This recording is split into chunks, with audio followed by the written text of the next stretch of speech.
So you mentioned that we got pigs.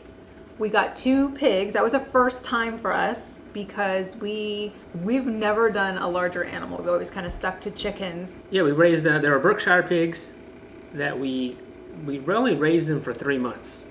So we got them when they were 4 months old, raised them for 3 months, and then we took them to a processor, and it was a fairly, I think it was a good experience.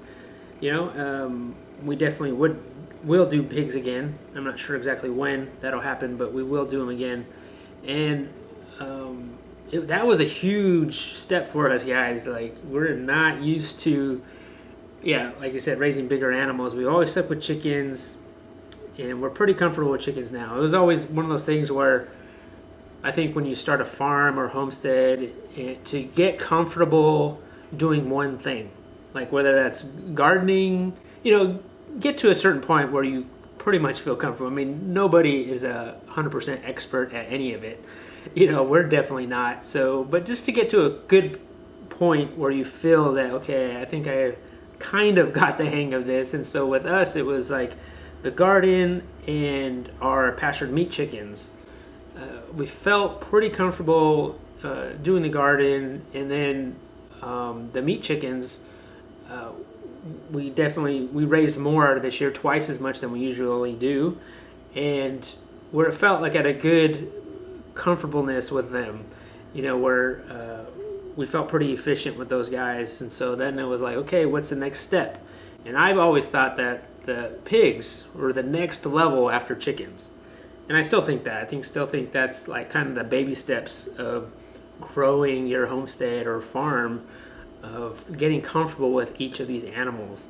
And so the pigs were at that next level that we needed to get to.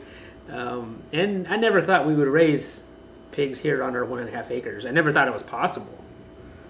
Because after hanging out with our friend Justin Rhodes, and he showed us like how to raise pigs on a smaller scale, and I thought, okay, well, if he could do it, then maybe we could do it.